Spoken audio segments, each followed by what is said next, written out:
A towering billionaire, once feared by Wall Street and hated by the very neighborhoods he grew up in, sits at the defendant's table in a packed city courthouse. His empire is crumbling. His freedom is on the line.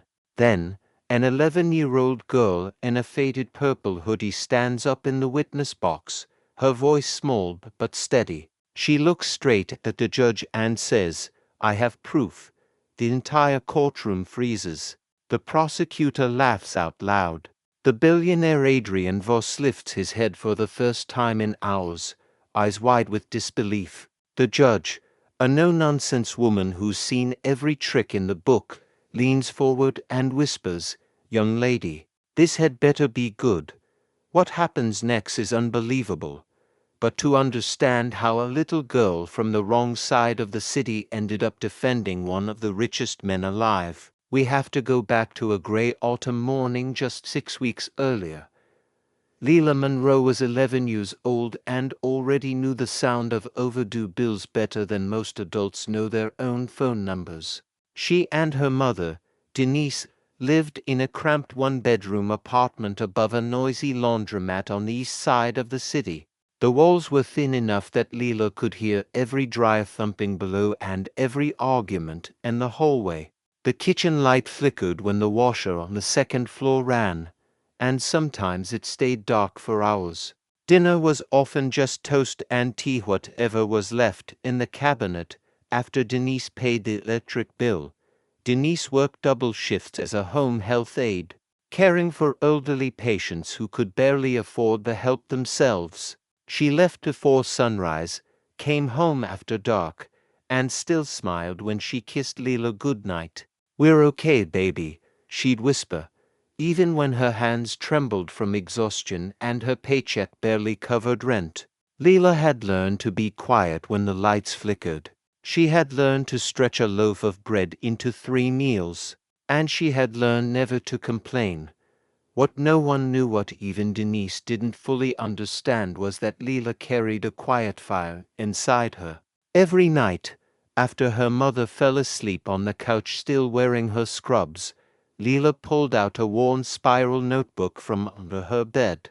Inside were pages filled with careful sketches of people she met, little observations about the world, and short lists she called her truths. Truth number 17. People are kinder than they look when they think no one's watching. Truth number 29. Grown-ups say kids can't change things. They're wrong. She drew courtrooms she'd only seen on TV, judges with kind eyes, and little girls standing tall. It was her secret way of making sense of a world that often felt unfair. Lila wasn't loud or rebellious. She was observant, patient, and fiercely protective of the people she loved. She helped the elderly lady downstairs carry groceries without being asked. She shared her last granola bar with the boy next door whose dad had just lost his job. Small things, quiet things, but they mattered. Then came the rainy afternoon that changed everything. Denise had been at Mrs. Alvarez's house, giving insulin shots and helping the 78-year-old with her bath. The rain was coming down in sheets. Denise's phone was dead, her back was screaming, and she hadn't eaten since breakfast. She collapsed right there in the hallway of the patient's home. Exhaustion, dehydration, and years of pushing her body past its limits. Paramedics were called. Lila, just getting out of school, got the call from a neighbor and ran 6 blocks through the downpour, heart pounding. When she reached the free clinic on Maple Street, the only place that would see them without insurance, Lila was soaked, terrified, and clutching her mother's hand like it was the only solid thing left in the world. The clinic was warm, brightly lit, and smelled faintly of coffee and antiseptic. A volunteer in a simple gray sweater and jeans met them at the door. He had kind eyes and a calm voice that somehow made the storm outside feel farther away. He didn't ask for ID or money. He didn't rush them. He simply guided Denise to a chair, brought her a warm blanket, and handed Lila a bowl of soup and a fresh roll. "You sit right here, sweetheart," he said gently. Your mom's going to be okay. We've got her. That small, ordinary act of kindness, warm soup on a cold day. A steady hand when everything was falling apart set off a chain reaction neither of them could have predicted. Because that volunteer wasn't just any volunteer. But Lila didn't know that yet. Lila sat on the hard plastic chair in the clinic waiting room, her wet sneakers leaving small puddles on the linoleum floor. She clutched the bowl of soup like it was a lifeline, the steam warming her cold cheeks. Denise was in the back room now, hooked up to fluids and resting under the care of the clinic's doctor. The volunteer, who had helped them earlier, moved quietly between patients, offering water, blankets, and soft words of encouragement. After a while, he came back to check on Lila. He was taller than she expected up close, maybe in his early 60s, with salt and pepper hair and deep lines on his eyes that spoke of both laughter and sorrow. His name tag simply read Adrian. You doing okay, kiddo? He asked, crouching down so he was eye level with her. His voice was low and steady, not the fake sweet tone adults sometimes used with children. Lila nodded, but her eyes stayed on her soup. My mom, she works really hard. She never stops. Today she just fell. Adrian's expression softened. He didn't offer empty promises. Instead, he sat in the chair beside her. That's heavy for anyone to carry, especially someone your age. What's your name? Lila, she whispered. Lila Monroe. For the next 20 minutes, they talked. Not about bills or hospitals, but about simple things. Lila told him about her notebook, how she drew pictures and wrote down truths because it made the world feel less confusing. Adrian listened like every word mattered. He asked questions that made her feel seen. What kind of drawings did she like best? Did she have a favorite truth she'd written lately? When Denise was finally released with instructions to rest and a small bag of medications the clinic provided at no cost, Adrian walked them to the door. The rain had eased into a drizzle. He handed Lila a dry hoodie from the lost and found bin, plain gray, a little too big, but warm. Here, he said. Can't have you catching a cold on top of everything else. And take this. He slipped a small card into her hand. It had the clinic's address and a handwritten note on the back. Come back after school if you want to help organize supplies. We could use an extra pair of careful hands. Lila looked up at him, surprised. Most adults saw a poor kid and offered pity. This man offered purpose.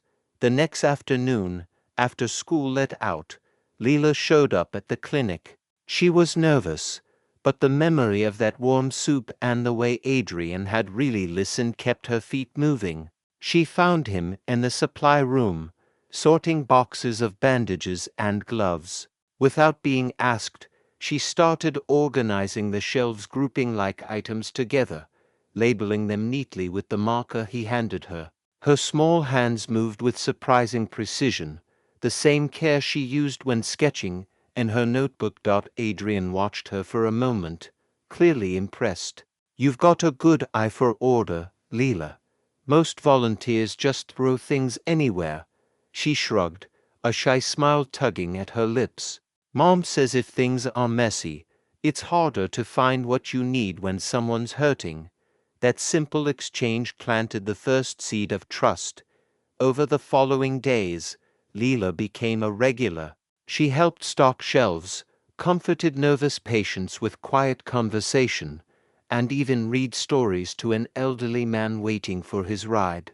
In return, Adrian made sure she always had a snack and a safe ride home when it got dark. One evening, as they were closing up, he noticed her staring at a bulletin board covered with thank you notes from patients. Those are from people the clinic helped, he said quietly. Sometimes the smallest things make the biggest difference. Lila hesitated, then pulled her notebook from her backpack. She opened it to a fresh page and showed him a drawing she'd done the night before, a simple sketch of the clinic door, with warm light spilling out. I drew this because you helped my mom. No one else would have. Not without asking for money first. Adrian stared at the drawing, something shifting in his eyes. For a man who had built billions by being ruthless in boardrooms, this moment felt disarmingly real. He cleared his throat. That means more than you know, Lila. More than you know. Then came his first real act of kindness, one he tried to make casual. The next day, Denise received a call from the health agency she worked for. Her medical bills from the collapse, nearly $4,800, had mysteriously been covered in full. There was also a note: take 2 weeks paid leave to recover. The agency values you. Denise cried in the kitchen that night, holding the letter like it was gold. She had no idea where it came from. Lila suspected. When she asked Adrian about it the following afternoon while they folded clean towels together, he didn't deny it outright.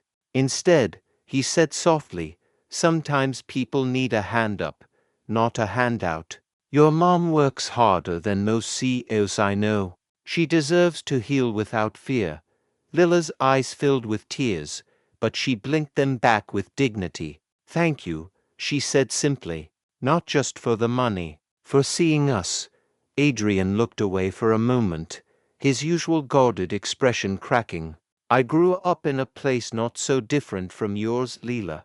My mother worked herself sick too. I promised myself if I ever had the chance, I'd make sure other families didn't have to break the same way." His voice grew quieter. "But the world only sees the suits and the headlines. They don't see the rest." In that moment, the billionaire and the little girl found common ground, not in wealth or poverty, but in the shared understanding of what it meant to carry invisible burdens. Their connection deepened through small, repeated gestures. Adrian taught Lila how to use the clinic's old computer to organize patient files more efficiently. Lila, in turn, left him little notes in her neat handwriting. Truth number 34. Listening is a kind of magic. He kept every one. But outside the clinic walls, storm clouds were gathering. The media had started running stories about Adrian Voss. Headlines screamed tech billionaire accused of massive fraud scheme. Former business partners claimed he had manipulated stocks and destroyed lives. As the accusations grew louder, his assets began to freeze.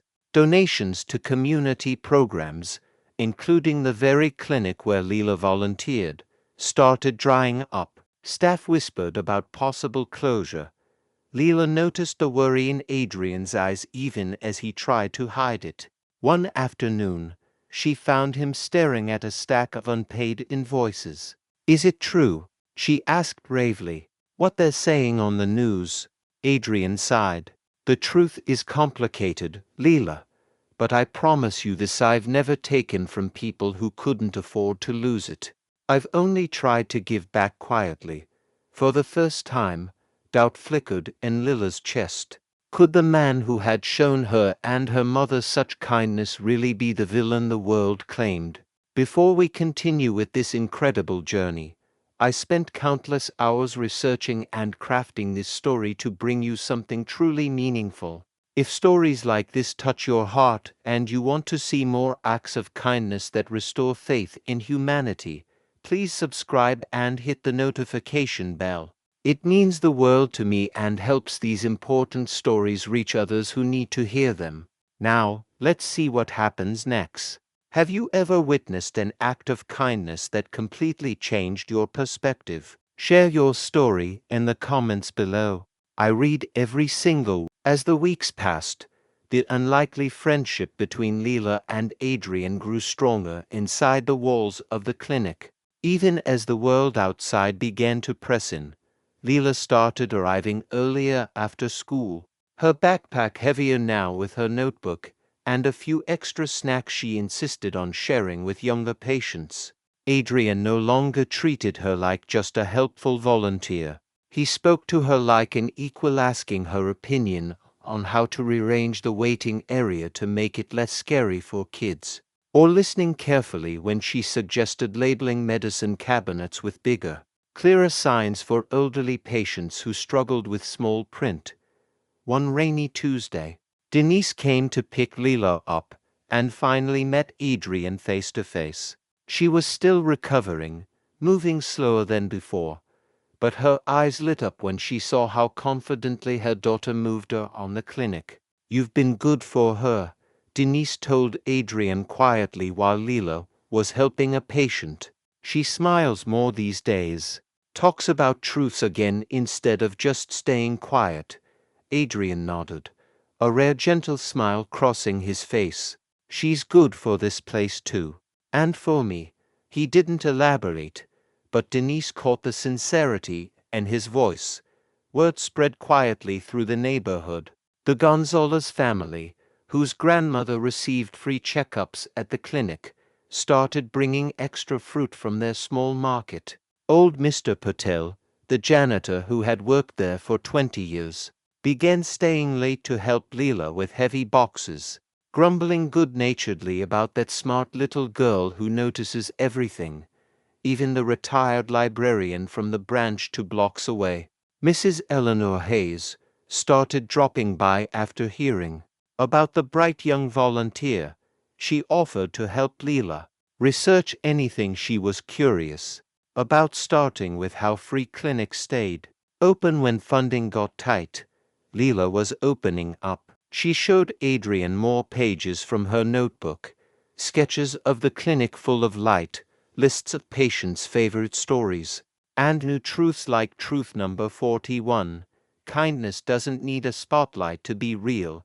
Adrian, in turn, shared small pieces of his own past, how he had grown up in a crowded apartment much like Lila's, watching his single mother work until she couldn't, and how he had vowed to build something that could help without asking for thanks.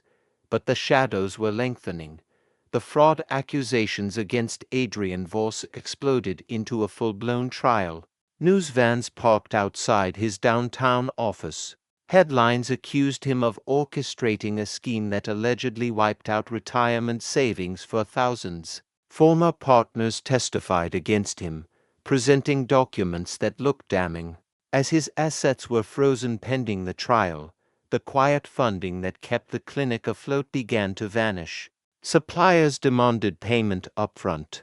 Staff members had to be let go. The warm lights in the waiting room started to feel dimmer. Lila noticed everything. She saw Adrian arrive one morning with darker circles under his eyes, his usual calm replaced by quiet tension. She overheard staff whispering that the clinic might close by the end of the month. When she asked him directly, Adrian tried to shield her. "It's complicated adult stuff, Lila. You shouldn't have to worry about it." "But I do worry," she replied, her voice steady even though her hands trembled slightly. "This place helped my mom. It helps everyone. If it closes, where do they go?" That night, Denise's health took a worrying turn. She came home coughing badly, her energy drained again. The free medications were running low, and without the clinic's support network, new bills threatened to pile up. Lila sat by her mother's bed, holding her hand, feeling the weight of being just a child who couldn't fix everything. Doubt crept in.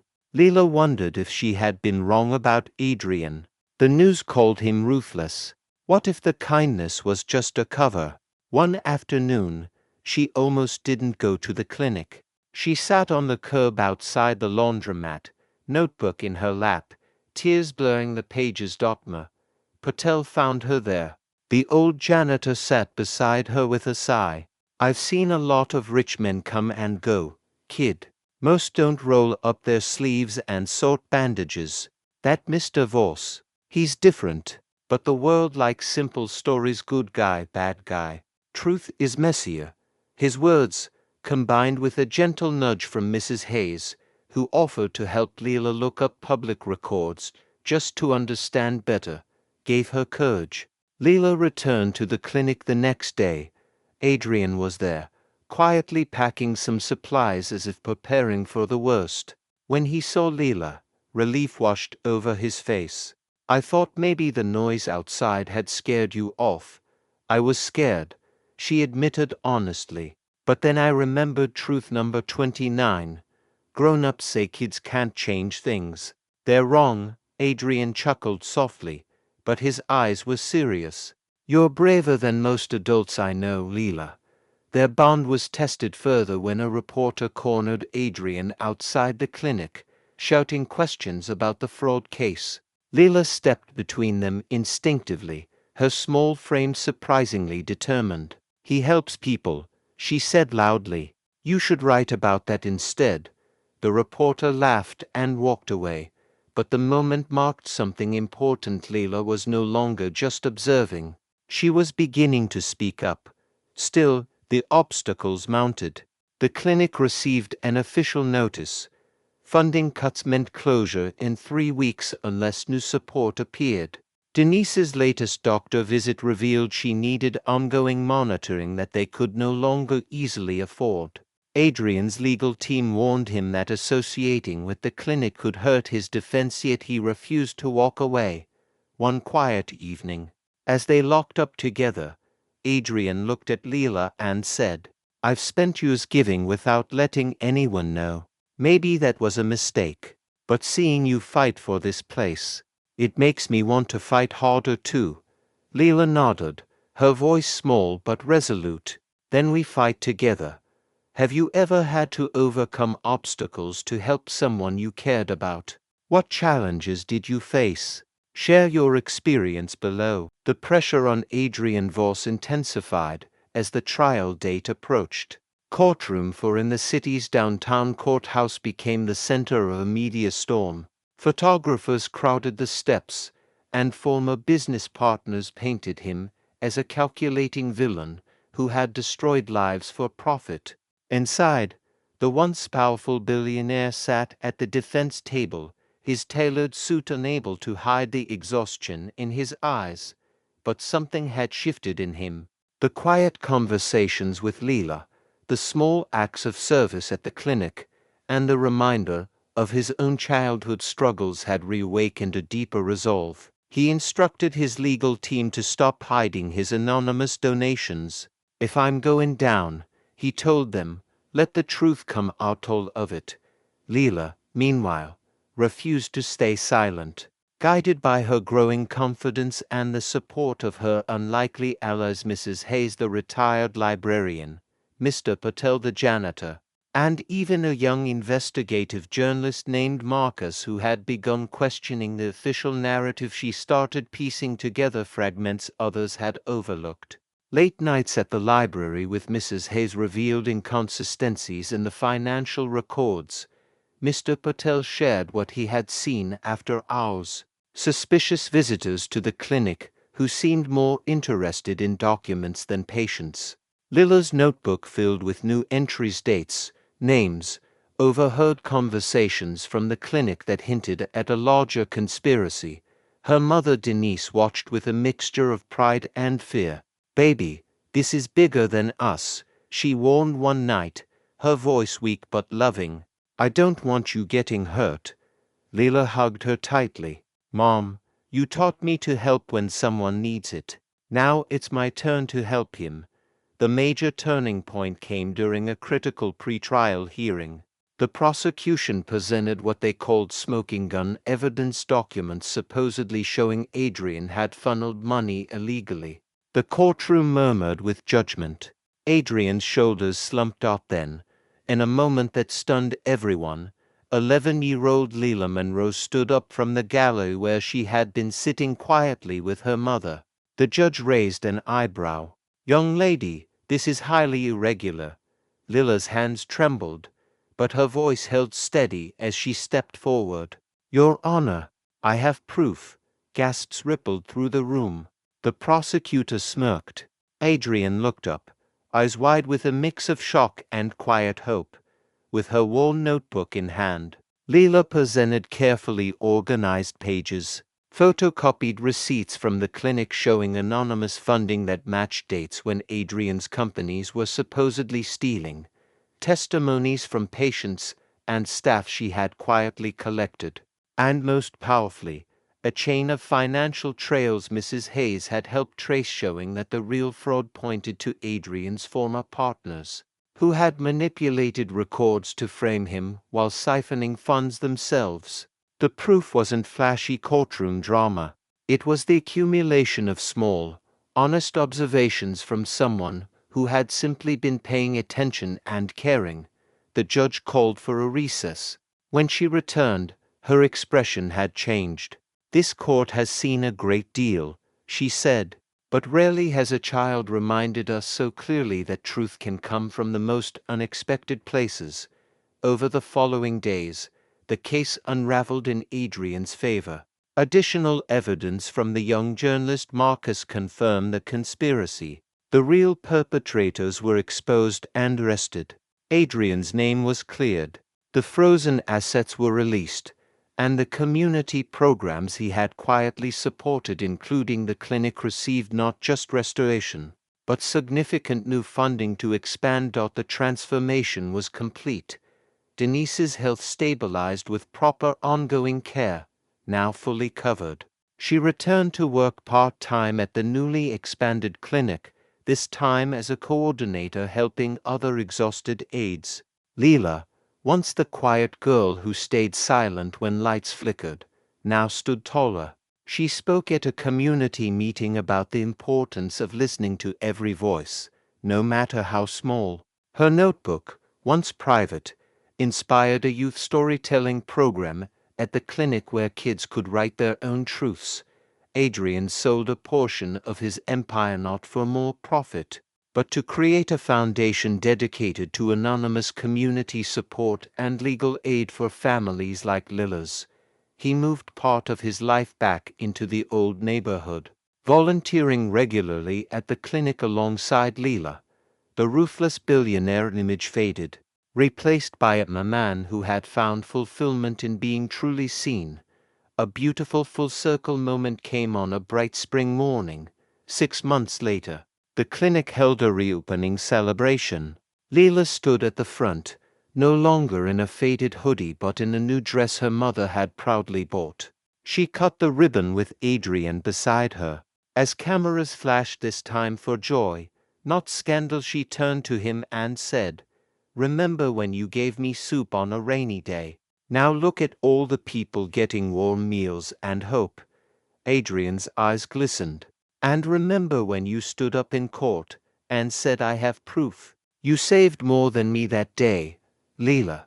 You reminded everyone that kindness ripples." In the crowd, Denise wiped happy tears. Mr. Patel clapped loudly. Mrs. Hayes beamed with pride. The Gonzalez family brought food to share. The entire neighborhood felt the change. Families stayed housed, kids stayed in school, and neighbors began looking out for one another more openly. Lila had journeyed from survival to trust, from quiet observation to bold voice, and now to someone who gave back. Adrian had moved from routine isolation to awareness, action, and finally deep fulfillment. One small act of handing soup to a scared girl had created waves that healed a community. This story shows how one act of kindness can change everything. What's one way you could make a difference in someone's life today? Challenge yourself and share your commitment in the comments. 6 months after that unforgettable day in Courtroom, for life in the city had quietly but profoundly changed for everyone touched by Lila Monroe's courage. Lila is now 12. She still lives in the same apartment above the laundromat with her mother Denise, but the space feels different, brighter, warmer. The flickering kitchen light has been fixed. The fridge is full. Most importantly, Denise's health has stabilized. She works part-time as the patient care coordinator at the newly expanded Maple Street Community Clinic. She no longer comes home exhausted and fearful. Instead, she comes home with stories about the families she's helped and the pride of knowing her own daughter helped save the place that once saved Them, Lila's worn spiral notebook has become something of a local legend. She now leads a weekly truth circle at the clinic after school, where children from all backgrounds, some from struggling single-parent homes like hers, others from the nearby housing projects, and even a few whose parents once protested against Adrian, gather to draw, write, and share what they observe about the world. Truth number 52, she recently wrote and shared aloud. The bravest thing you can do is speak up when everyone else stays quiet. Her quiet resilience has blossomed into confident leadership. She still helps organize supplies, but now she also speaks at local schools about how listening and small acts of kindness can change everything. Adrian Voss sold 30% of his tech holdings not to make more money, but to fully fund the Adrian Voss Community Foundation. The foundation supports free clinics, after-school programs, and legal aid for families facing medical debt. He kept his promise to stay connected. Every Tuesday and Thursday afternoon, you can find him at the clinic in jeans and a gray sweater, sorting supplies, talking with patients, and listening to the kids in Lila's truth circle. The man once called ruthless now smiles more easily. He still carries the grief of his past, but it no longer isolates him. Lila taught me that real legacy isn't in balance sheets, he said in a quiet interview. It's in the lives you help lift when no one's watching. The ripple effects spread far beyond the main characters. The Gonzalez family kept their small market open and now donates fresh produce to the clinic every week. Mr. Patel, the janitor, received a small pension boost from the foundation and still works part-time, proudly telling anyone who listens, "That little girl changed this whole block." Mrs. Hayes, the retired librarian, volunteers as the official research helper for the Truth Circle and has started a free community archive of local kindness stories. Even the young journalist Marcus, who first doubted the narrative, now runs a regular column highlighting unsung community heroes. The neighborhood itself feels lighter. Neighbors who once avoided eye contact now check on one another. When the lights flicker in someone's apartment, help arrives faster. The clinic, once on the brink of closure, now serves twice as many patients and has added a small legal aid desk where families can get help with medical bills and housing issues. Acts of kindness flow in every direction: children teaching elders how to use tablets, adults helping kids with homework, everyone remembering that compassion doesn't care about age, wealth, or status. This story was inspired by real-world accounts of anonymous donors, courageous young voices in courtrooms, and the quiet power of community programs that change lives without seeking credit. While Lila, Adrian, and Denise are fictional, their journey reflects thousands of true moments where one unseen kindness created waves no one expected. At its core, this is a reminder that kindness is never wasted. It doesn't need cameras or headlines to matter. Sometimes it looks like warm soup on a rainy day. Sometimes it looks like an 11-year-old girl standing up in a courtroom full of powerful adults and simply saying, "I have proof." It proves that even the smallest voice can defend the powerful and lift the powerless. That trust built through ordinary acts can survive storms of doubt and accusation.